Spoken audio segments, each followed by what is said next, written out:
নমস্কার বন্ধুরা, অনুর খাবার ঘরে সবাইকে স্বাগত। আজ আমি নিয়ে এসেছি ইলিশ মাছের ভাপা করব। ইলিশ মাছটা ভালো করে ধুয়ে নিয়েছি। এবারে ইলিশ মাছের মধ্যে দেব সর্ষে বাটা। দেখুন সর্ষে বাটা দিয়ে দিচ্ছি। বেশি করে সর্ষে বাটা না দিলে হবে না, মাখা মাখা হবে। আর কড়াইতেই করবো ভাপাটা আমি। দেখুন সর্ষে বাটা দিয়ে দিলাম, দিয়ে দিচ্ছি কতগুলো কাঁচা লঙ্কা, আর দিয়ে দেবো হলুদ, আর দেবো নুন, আর দিয়ে দেবো বেশি করে সর্ষের তেল। এই দিয়ে আমি কড়াইতেই ভাপা বসিয়ে দেবো।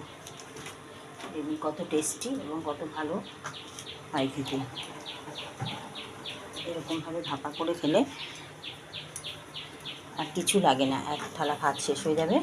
তাই আমি এইভাবে আর বাটিতে করে দিচ্ছি না, কড়াই বা জল বসিয়ে দিয়ে আমি দেখুন এটা ভালো করে মেখে ভালো করে মিশাবো। মিশিয়ে দেখুন ভালো করে মিশিয়ে দিলাম।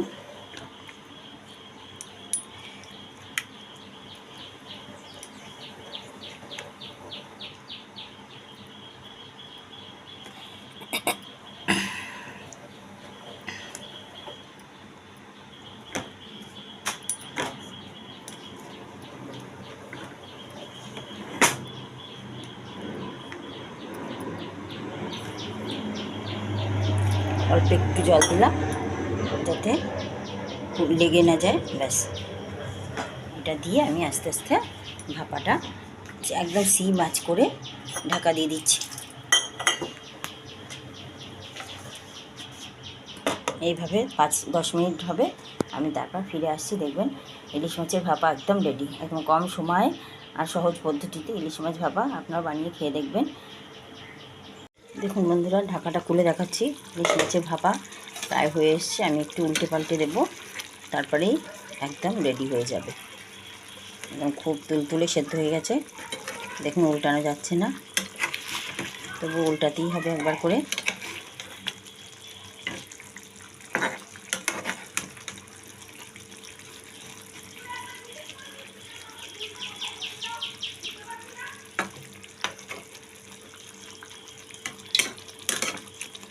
এইভাবে উল্টে পাল্টে দিয়ে একটু কাঁচা সর্ষের তেল দিয়ে ঢেকে রেখে দেবো। ব্যাস, আমার ইলিশ মাছের ভাপাটা কমপ্লিট হয়ে যাবে।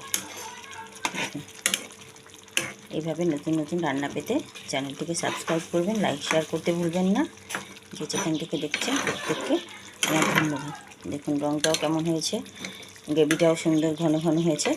এইভাবে ইলিশ মাছ কড়াইতে যদি ভাপিয়ে খেয়ে দেখেন, আপনাদেরও ভালো লাগবে খেতে। আমি তো মাঝে মাঝে এরকম করি, যখন জলে না ভাপাই তখন এইভাবে আমি ভাপিয়ে দিই। দেখুন আর একটু কাঁচা সর্ষের তেল দেবো, দিয়ে আমি ঢেকে রেখে দেবো। তেল বেশি করে দিলে খেতে টেস্ট লাগবে, এই আর কি। দেখুন কেমন লাগছে। এবার আমি অফ করে দেবো গ্যাসটা আর ঢেকে রেখে দেবো। ইলিশ মাছ ভাপা রেডি।